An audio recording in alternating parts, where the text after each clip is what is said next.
anyone who starts or founds a business tends to feel that they have to be the CEO. That's the title that gives them the most respect and kudos, and I should be running this business because I founded it. To me, a CEO is almost a highly trained career type person, and I think so many businesses would be better off if the owners or the founders acknowledge that. Guys, Matt Haycox here, and welcome to another episode of the Matt Haycox Show, where I've got with me author and digital journalist from the BBC, Dougal Shaw. Dougal is already feeling the pressure because he thought we were filming audio only, but he's in the last 30 seconds tried to shave, but he's changed his top, he's cleared up his background, and he's got a big smile on his face. So if you are watching the video version of this, please appreciate how much effort Dougal has put in for us right now. But listen, Dougal, welcome to the show, buddy. Great to have you here. Thank you. Yeah, it is designer stubble, so I think it's okay. Exactly. I had a special shave last night. Otherwise, I'd be looking like you too. Listen, I'm just going to give a little bit of insight to you and on why you're here, and then you can maybe go a little deeper on that, and then we'll get into the gubbins because I'm quite excited to ask you some questions and pick your brains on why we're here. But Dougal he's about to release on the 10th of November, I think it is. The book called CEO Secrets, which, reading from his little release here, is the advice, insights, and stories from the popular BBC video series. So I'm sure some of you guys who are listening and watching are already aware of this series. What Dougal's done is compile the book of his collection of insights, guidance, and secrets to success from the world's top CEOs. And when I knew we would be doing this today, I was very excited because one of the big things I like to talk about, and a lot of advice I give on, is based on learning from mistakes and ideally learning from other people's mistakes. I like to say, we need the stories, but we don't necessarily need the scars. And my journey has been, quite an adventurous one of, I guess, making a lot of my own mistakes at a young age, and learning from those and recalibrating as we go along. And I kind of try and give my story to people today and help them avoid some of the paths that I've been down. But it's great to know that you've got this collection of, I guess, dozens, if not six figures of, three figures of advice from some world-leading CEOs out there. So looking forward to getting into it. But anything I've missed, please tell me before we start. The other thing I'd say is that the series has kind of evolved over time. So in the first year of it, beginning in 2015, or maybe a year and a half, it was like the big household name CEOs that we'd get on the program. So really big companies like, Dyson, Hitachi. And the thing was that these people were coming anyway into the BBC News studios, so I could just kind of grab them after they'd finished their TV interviews, and I'd get them to do this extra thing. But it has evolved a little bit over time because we've been doing it 7 years now. And I think what's good about it is we don't just do the big household name CEOs, we do smaller startups. So we're getting their perspective on the business journey as well. So hopefully the series is a kind of rich mixture of the view from the top, from the big companies, but also people as they make their way up. Did you have a specific interest yourself in business before this job and this project particularly? Not really, to be honest. I've come at this as a journalist rather than, there's a lot of people like yourself, for example, who are business people, so they bring that perspective, and there's a lot of people who've written books or podcasts from that perspective. There's a lot of people who are academics who've studied management theory, and they've written lots of books about business as well.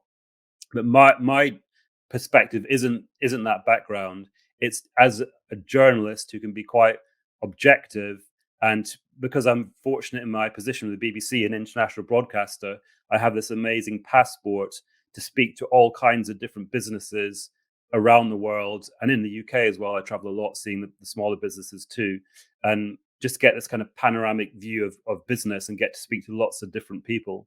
And because I've actually probably always been less interested in the kind of the pure economics of business, that I'm really interested in the human motivations of why people start the businesses, what human traits mean the businesses are successful. Also, like you say, why they fail as well. So it's really the kind of human side of the journey that I think, as a features journalist, I'm best at highlighting and bringing out. Cool. Well, look, let's get on with it, and let's talk about the book and talk about some of the things I kind of wanted to, I guess, dig deep into with you. I mean, you've got the book broken into sectors. Things like music and fashion, recruitment, advertising, marketing, digital agencies. I mean, would you say that there's any common themes that unites all the CEOs in those sectors, or any particular good things or bad things? Yeah, a few things on that. One, what I've found, and I guess you would expect this, is there are certain bits of advice that come up again and again from people across all sectors. And obviously, for my series, I can't get the CEOs to just say the same thing again and again. So stuff like, follow your passion, do something you're passionate about, or it's about the team, or obsess about your product and the customer. Those are all really valid, correct things. That's why they keep coming up. But in the course of doing the series now, part of my job is to kind of really get beyond that of people and say there is something unique to your journey, your business, what you've been through, that I think will be of interest to the audience for this series. And it can't be those things, however true they are. So I have this longer conversation with them, and I'm trying to draw out that thing that makes them unique. So that's there is those fundamentals definitely connect a lot of businesses, but I kind of have to find the individual thing from each person. And then the other thing I found across all different sectors is two different things over time that occurred to me, because I was just making a series. I'm kind of constantly thinking about it and thinking about all these people I've met and the experiences. And one is, I think there's definitely a difference between the kind of person who's an entrepreneur and starts a company from scratch and becomes a CEO that way, and the kind of person that I call a corporate climber, who might say, be the top of a very big organization as CEO, but he or she has started at the bottom. Maybe they were a graduate trainee or something, and they've kind of slowly gone up the ladder. So someone like you, for example, Matt, from what I know of your background, you're more the entrepreneur type, I think, who's wanted to take the risk, start the business. You've got to have this, the charisma and the talent to make the elevator pitches, to bring people on board. And that's quite a different skill set from the person who very patiently networks in the company, works their way up, gets better at interviews, gets all the good reports and things from colleagues to move up. And I didn't put this in a book because it only occurred to me later, but there's something that really makes the founding CEO stand out, which is that they've never had to do a job interview to get their job, because of course not. They created the company, they made it. Whereas the person who's gone up the company, all to get to the top, they've had to be interviewed. So what I find is, my impression of these people when I meet them, it's not an exact science, of course there's exceptions, but the career climbers who've got to the top are a little bit more cautious, a bit more reserved. When they come for my interviews, they've often prepared in advance, like an exam, what their CEO secret's going to be, their advice. And then they really want to, oh no, I haven't said that right, I need to say that again. They've got a very specific idea of what they want it to be. And they're a bit more, just enjoy a bit more measured. Whereas I find that on the people who've created their own startups and have become CEOs that way, they're a bit more relaxed. They're a bit more willing to take risks with the interview they're doing with me. So they haven't necessarily got stuff pre-prepared, or they might be quite happy to jettison what they thought they were going to say and do something else. And I just pick up these little small things during the interview that they're a different kind of animal, a different kind of person. Yeah, I mean, I don't know if you relate to that.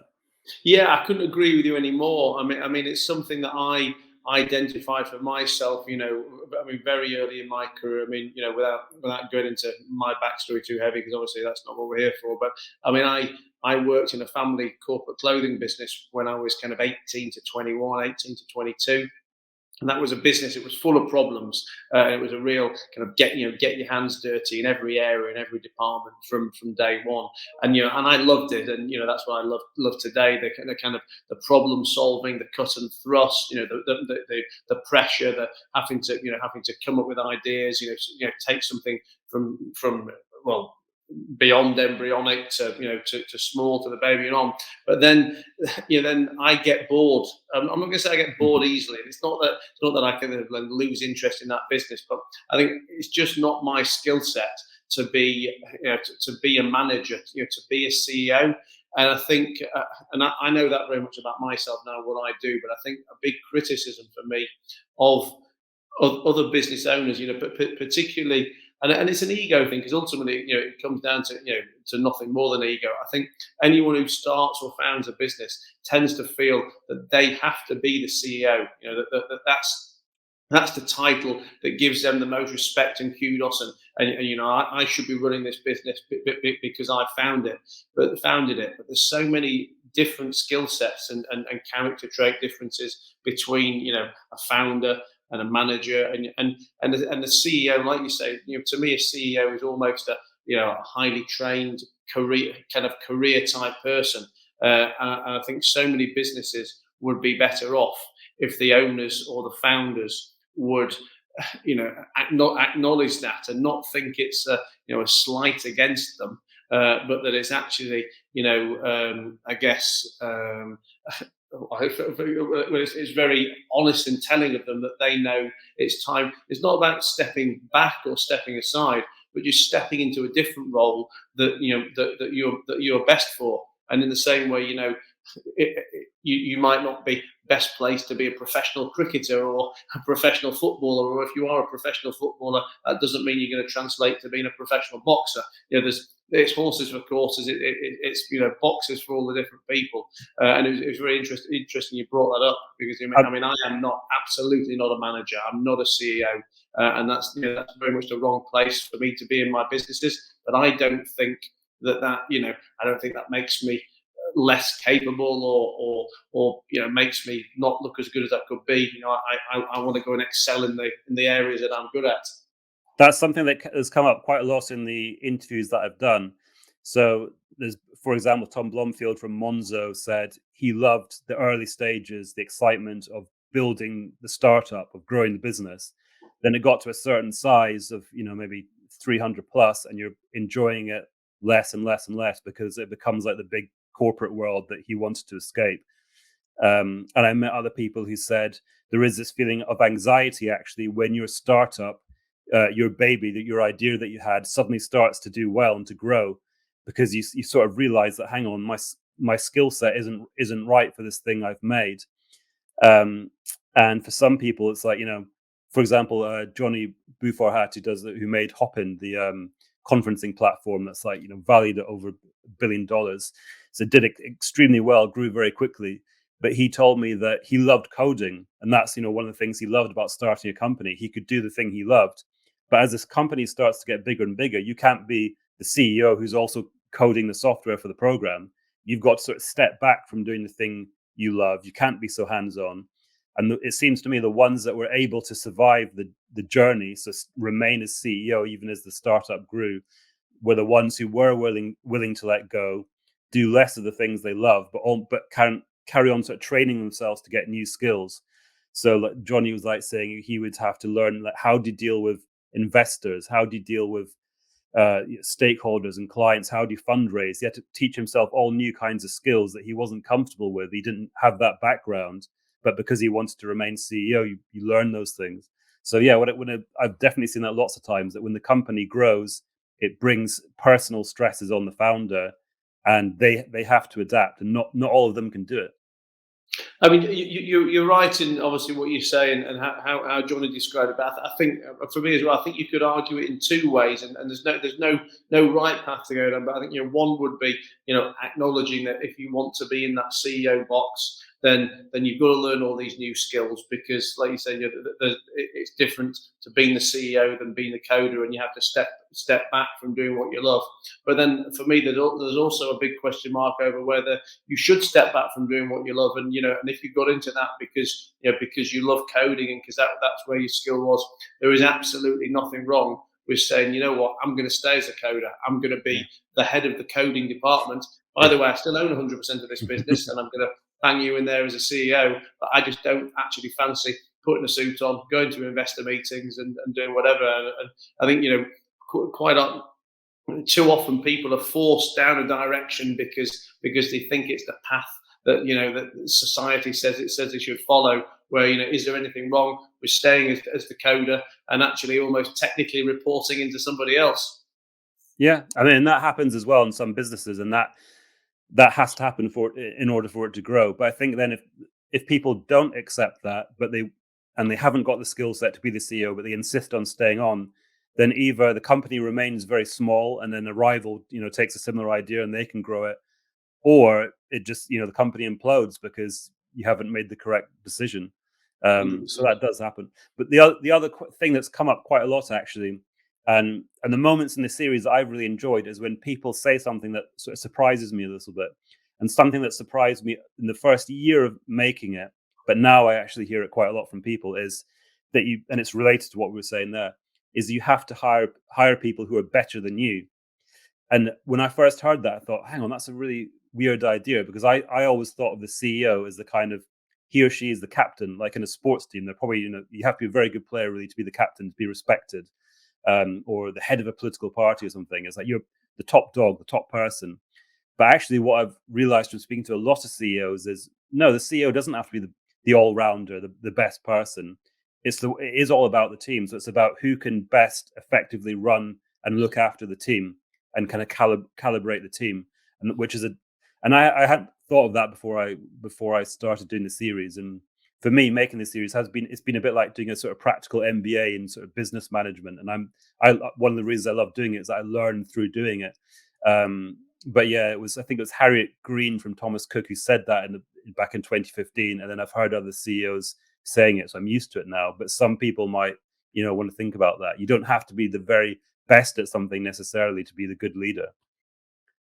Well, listen, mentioning the MBA that you've been learning by accident is a Yeah. nice segue into my next question, really, which is, I mean, if you were to go into business for yourself, have you identified what you think will be some sectors that you should specifically avoid, or any business models that you actually think that's the one that should be pursued?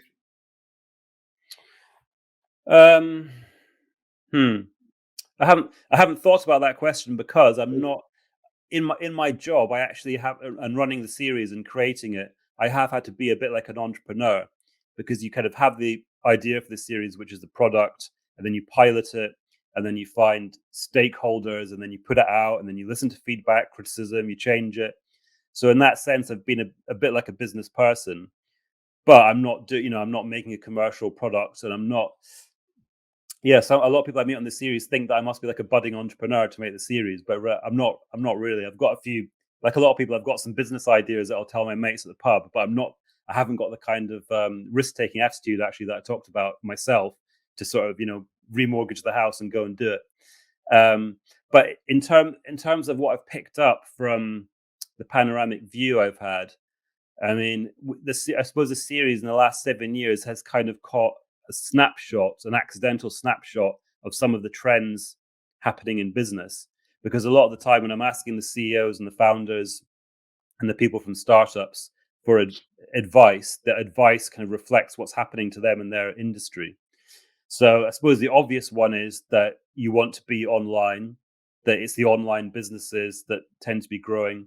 And during lockdown, so many people contacted me and emailed me and said, because of furlough or because I was made redundant, I've been forced to do the business idea that I had at the back of my head for ages. Like I must do it now. I've been forced to take the leap because of my financial situation and COVID. And I kept in touch with a lot of those people and profiled some of them. But a lot of them, a lot of them were surprised at their own success, and mostly it was people who were setting up a business and selling stuff directly to consumers online.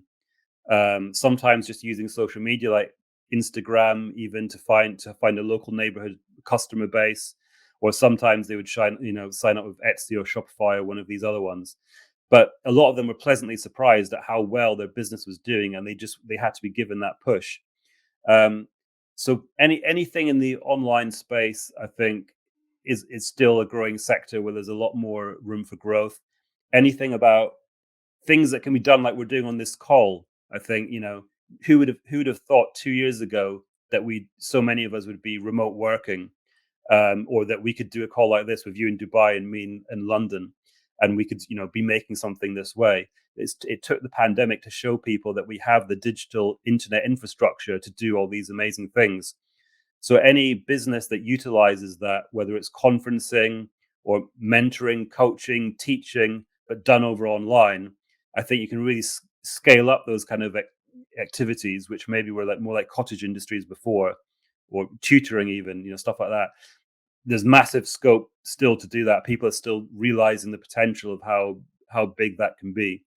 So I mean, those are two big things that jump out. But my honest answer to that is I don't look at the series with an entrepreneur's eye, like maybe you would, thinking, hang on, what's my opportunity here? Because I'm just, each time I'm sort of laser focused on the individual and what motivates them. Tell me, there's a book I've read in the past called by Tim Ferriss. I don't know if you know Tim Ferriss. It's called Tools of Titans. And when I saw the kind of introduction to your book, it made me think of this, because what Tim's book is very in a similar way, collections of lots and lots of very small interviews, if you like, with all kinds of different people, from celebrities to professional athletes to business leaders to fire damage war veterans, and everybody in between. And in simple terms, he's basically asked them for their top tip or their top piece of advice or their number one success idea. But what I found really interesting about the book was when you read all the ones from these different people, and there must have been 200 or 300 or something in there was lots of contradictory advice, because what was right for one man was completely wrong for someone else. And you might have, and I forget the exact things, but you might have, say, Tony Robbins saying the only way to wake up in the morning is to get up at 4:30 and to jump in an ice bath and to do a handstand, and and to never look at your mobile phone. And then you've got the next guy saying, I get up at 11 a.m. I'll eat a croissant. I'm playing on Instagram, and I'm not even ready to work until 2 p.m. And for me, it's very interesting to know very much how there's no right or wrong answer, or no single path to success. It's about having self-awareness, about knowing about finding what's right, and that's funny that therefore that gives that contradictory advice. But I mean, would you say that you found any parallels to that in your book? Well, funnily enough, he's not in the book because we did him a few weeks ago, but Jamie Siminoff, who's the American entrepreneur who invented, the Ring doorbells that Amazon bought, which are really popular now. So, I mean, he, amazing business success story from something that he invented in his garage in Los Angeles. But his piece of advice for the series was basically, my advice is don't take my advice. But what he explained that meant was that every business and every startup is like a unique fingerprint. So you cannot have one piece of advice that's going to work for everyone. That's not to say advice isn't important. Of course, you have to listen and educate yourself on podcasts like this or business books. But you just have to remember then to have that extra filter where you say, okay, that's really good to know, but how does that apply to my situation? Because you might have to slightly adapt the advice so that it makes sense for you, and some bits might not make sense for you. But you certainly can't just say, oh, I'll have a bit of that and a bit of that, stick it all together, and it's gonna work. You've got to be a bit more sophisticated than that. But yeah, everyone. My big fear when I started the series was that everybody would say the same thing, and that the series would last like a year, and then it would be like, oh, I'm just getting the same stuff again and again. There's no point. But actually, that's never happened, because if you speak to an entrepreneur for more than 5-10 minutes, all of a sudden you'll hear something about their journey that you think, wow, that's a really useful nugget of advice, and it's like it's just it never runs out. But the other thing I'll say about the book is it's a mixture of advice like that, but also stories. So what I usually say to the person at some point in the interview is, what's the advice you wish you had when you started out? Which is quite a nice open question that makes them think about their business journey. But also I say, has there ever been a moment or a story you can tell, something that stays with you, that was like a light bulb moment, and you learned a really important business lesson? And doing it that way really makes it unique to the person, because everybody's story is going to be unique. But some of the most powerful ones come through the stories. And just to give you one good example that stays with me. So there's Leanne Cahill, who's CEO of Bravissimo, which is it's a chain that makes underwear products for women in larger sizes. And she told a story from when she'd just come out of like graduate business school, and she was working with a different high street chain on the shop floor. And she said that she'd just come out and she had all these great ideas from management theory books about how retail worked. And she was really sort of excited to get going and, proud of all the studying she'd done. But she got onto the shop floor and it was coming up to Easter, and she'd planned this massive display of Seminole cakes, which I hadn't heard of, but they're kind of Easter cake you sell at Easter. But she said she made this big display, made a big deal out of it, ordered in all these extra cakes. And like a few days later, they're sitting there completely unsold. And she said she remembers it because it was just so embarrassing in front of all her colleagues that retail is so in your face. It's sitting there. It hasn't sold. You've got it wrong. You can't deny that. But her lesson from that was she should have just spoken to the people who worked on the shop floor, who know the customers day in, day out really well. And they would have warned her that strategy probably wasn't going to work, rather than just thinking, I've done this in the classroom and I think this is going to be great. So a lot of the time, when people tell a story like that, it's going to be unique, but there is a bit of a kind of universal lesson that you can tease out of it as well. Tell me, you got to speak to quite a few CEOs of unicorns as well. Obviously, for anyone who doesn't know what a unicorn is, it's a startup company with the $1 billion valuation.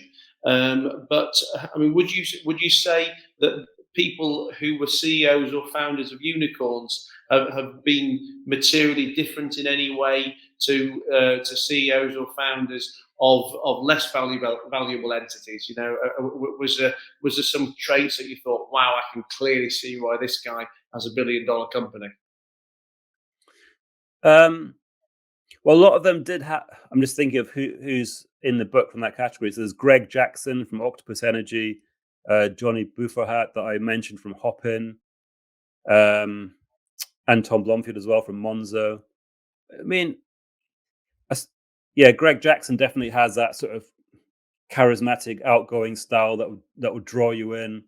I don't know, something not necessarily in those ones actually, but another characteristic I've seen quite a lot in just companies that get very big, made by a startup founder, is a little bit of that, almost like a sense of delusion, like anything is possible. And you can see that they've got a certain, like I would say I'm a very realistic person, and I think how is the world? I'm going to adapt to that. But sometimes little things they'll say in conversations, you think, wow, you've got an idea of how things should be, and you're kind of disappointed when it's not fitting your worldview. I've met a few very successful entrepreneurs who've got that about them.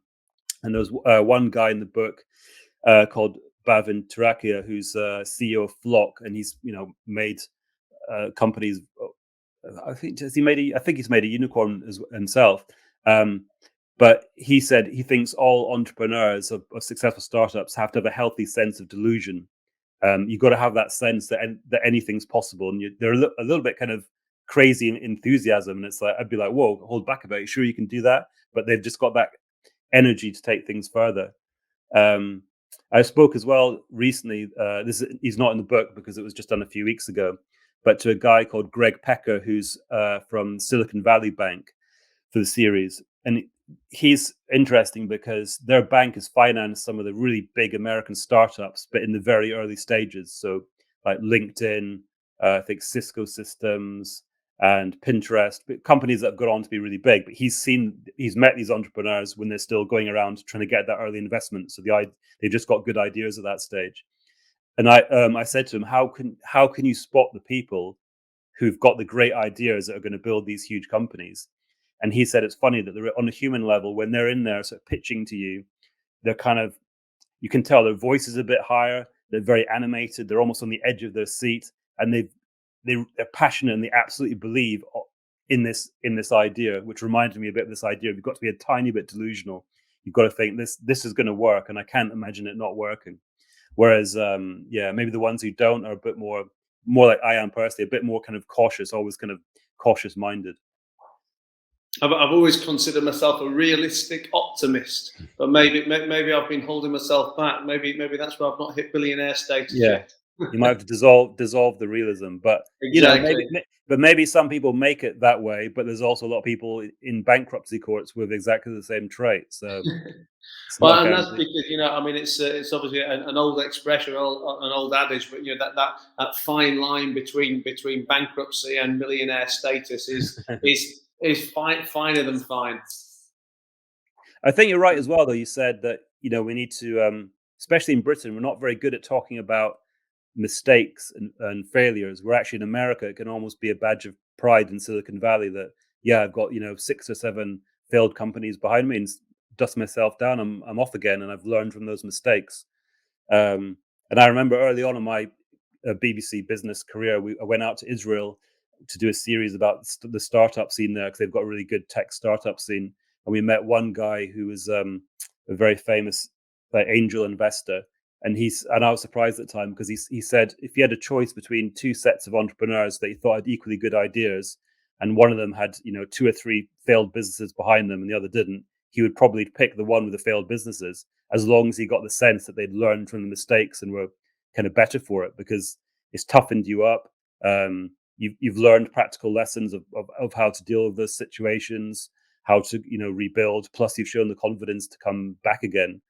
So one thing I wish in this country more is that people weren't so afraid of failure. But actually, that brings me on to another interesting thing that I found in the book, and you mentioned about like what different traits did you find in people across the different sectors. So another one that I think is quite obvious is a kind of gender breakdown about men and women.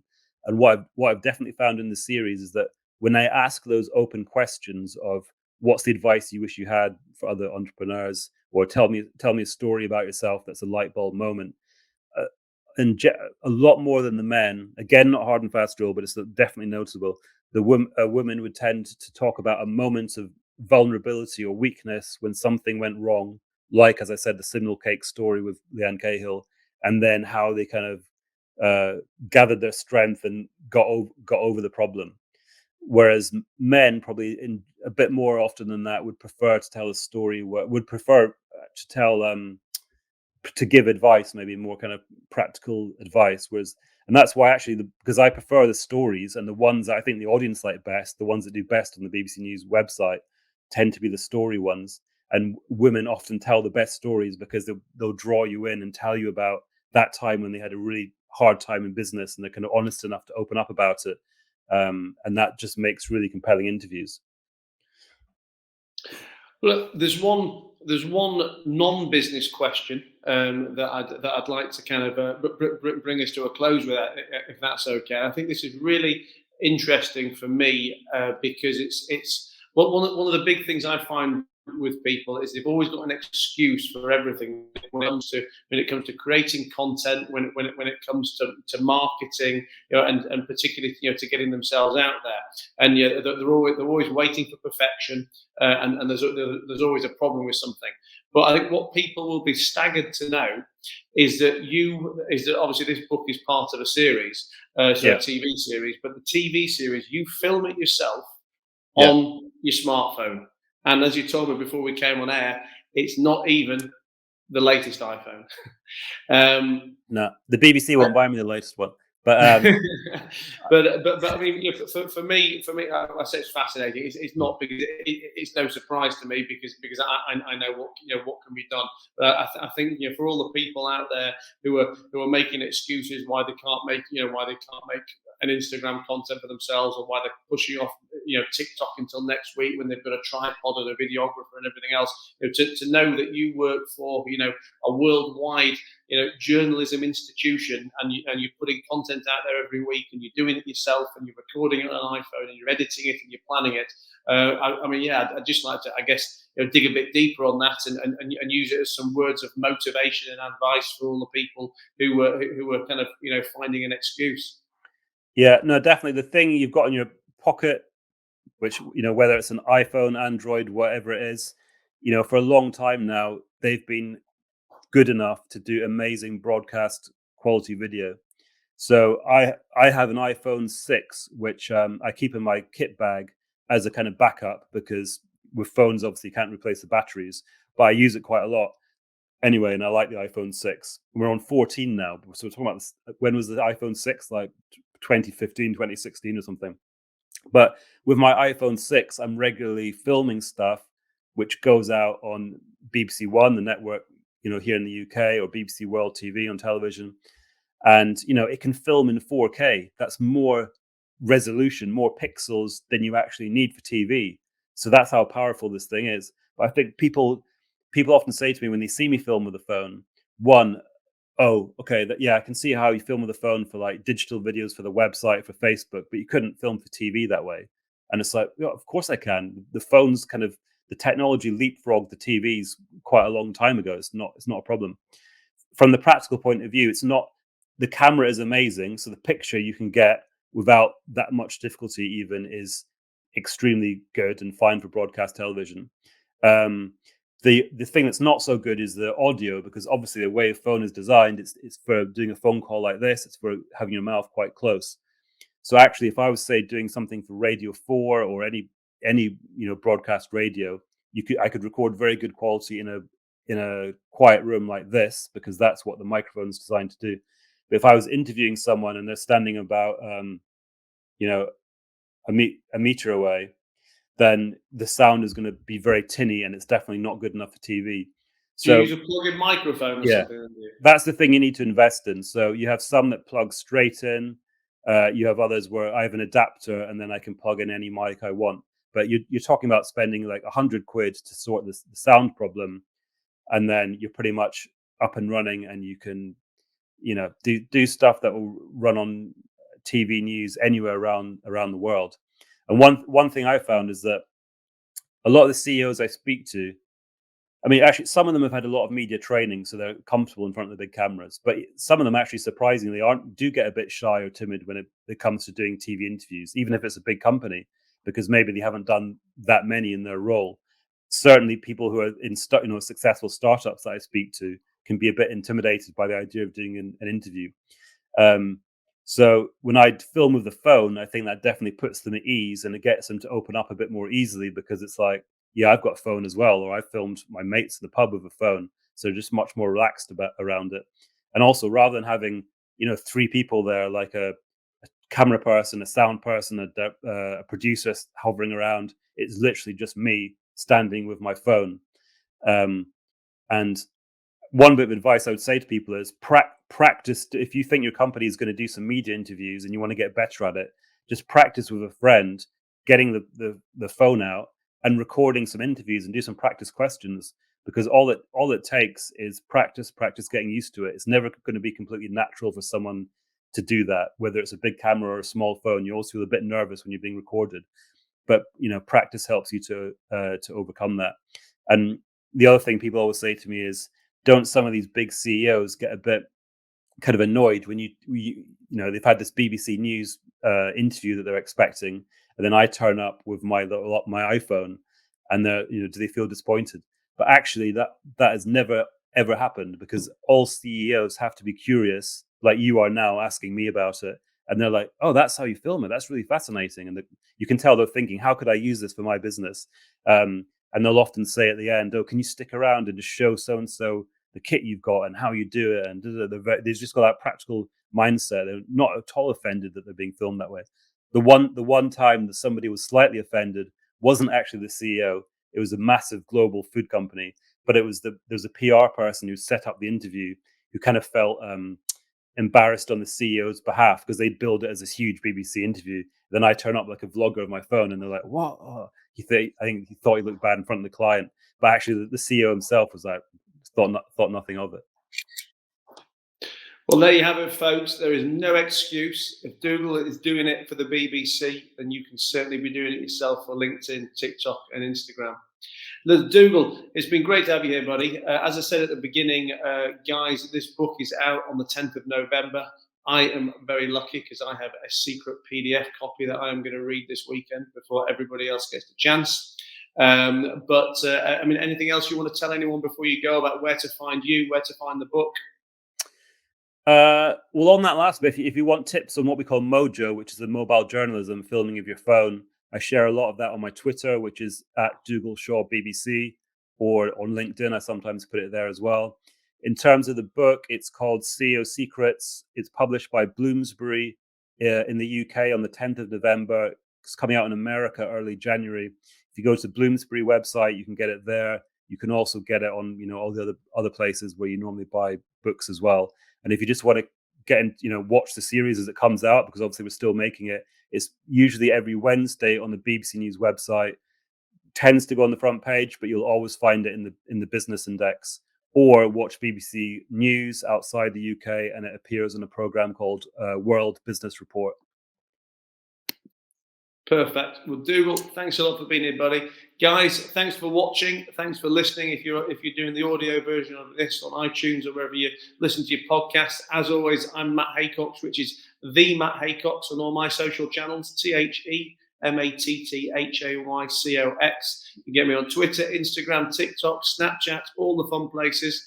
Thanks a lot for listening. Thanks for watching. Thanks for being here, Dougal. And guys, I'll see you next week with another fantastic guest.